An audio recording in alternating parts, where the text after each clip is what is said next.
They will continue talking, these countries, Israel and Egypt, or Israel and the Palestinians, but talking doesn't really accomplish anything for the people on the ground. So starting in 1987, this thing called the Intifada, and this is a word that means uprising. We have Palestinian civilians who are still upset at being controlled by Israel. They start fighting back. So we have civilians fighting against a country because they are so upset, and we have civilians throwing grenades and all of these things. Not good stuff. This will lead to a new round of peace talks, the 1993 Oslo Accords, again brokered by the Americans. So here we see the Israeli Prime Minister. This is Itzhak Rabin, and there's Yasser Arafat once again. Okay, let's talk about peace. We don't want to fight. We don't want to live in a system of ongoing violence. And so they talk about how do we get peace, and maybe what should we do about a future Palestinian state, perhaps giving these people self-determination. One major issue is throughout all of this, in that territory that Israel took and gained and won in 1967, there have been Jewish settlements, meaning Jewish communities have been built on the land in the Gaza Strip and in the West Bank because they say, hey, we won it fair and square in war. We're going to start building our lives here. So this is sort of encroaching on the Palestinians who feel that this territory should be theirs. The Gulf War, sometimes it's called the Persian Gulf War, Operation Desert Storm, Desert Shield, all of those terms suffice. This all starts in the late 1970s when a man by the name of Saddam Hussein becomes the leader of Iraq. He controls his country as a dictator through fear, through intimidation, and he also is in competition with his neighbor, Iran. So during the 1980s, he is at war for almost the entire decade, and ends up in a great amount of debt. So he decides that the best way to fix that debt would be to look somewhere else in the neighborhood to someone who has a lot of wealth. And he looks to the south to his neighbor Kuwait. So there you can see Iraq is a very, very large country, home of the Tigris and Euphrates River, sort of the Mesopotamia area you learn about freshman year. And then Kuwait is that very small territory at the southern tip on the Persian Gulf.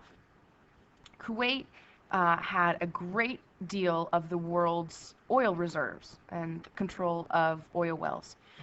So Saddam Hussein decides that if he invades Kuwait, he will then take control of their oil. And he had blamed, he said that he was justified in doing this because Kuwait had been stealing his oil.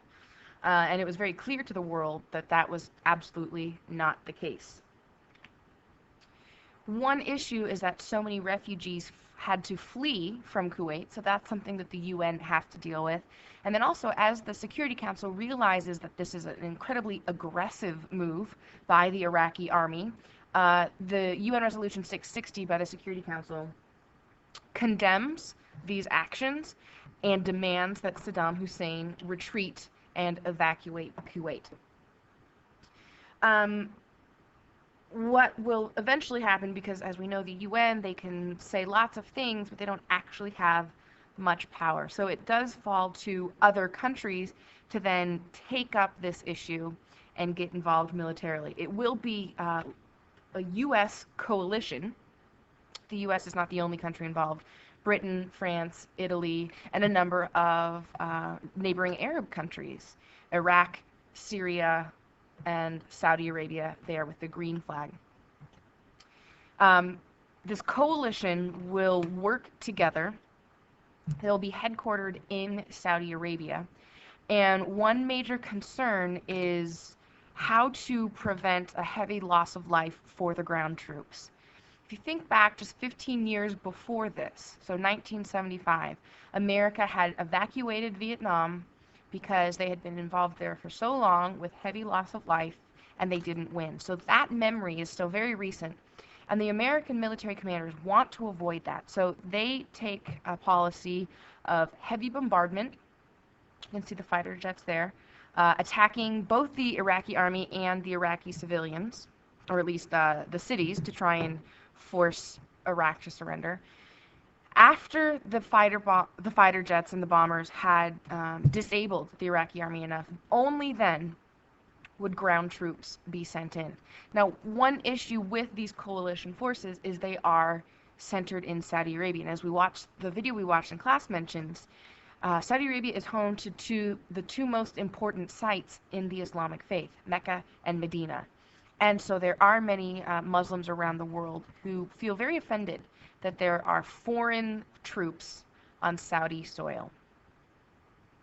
Part of the reason that the coalition forces were so hesitant to send troops into combat with Iraq is because it had already been known that Saddam Hussein had used chemical weapons against his own people and possibly in the Iran-Iraq war. When the coalition forces do sort of fight back after the bombings have ended, we saw in the video that sort of left hook, that surprise attack by General Schwarzkopf, catches the Iraqi army off guard, and they actually gladly surrender because they were so tired of being bombarded, and their poor treatment in the Iraqi army was definitely worse than how they might be treated as a POW by the Americans. So from start to finish, this conflict only lasted about 7 months. So end of February 1991, there is a ceasefire. Saddam Hussein was beaten, he's very embarrassed, he's sort of sore about it, but not a huge loss of life compared to what it could have been. So in that way, it was seen as a very successful campaign. However, even though there was the cooperation of all of these different countries, a lot of the Islamic world in the Middle East is upset. Because once again, we have an example of a Western country coming to the area simply for access to oil and protecting themselves. So again, even though we have these countries that cooperated, that were part of the coalition forces, after the fact, they're a little bit bent out of shape. And then on top of that is the religious issue of Muslims feeling offended that there were foreign troops in Saudi Arabia, because from this point on, Americans will have a small military presence in Saudi Arabia.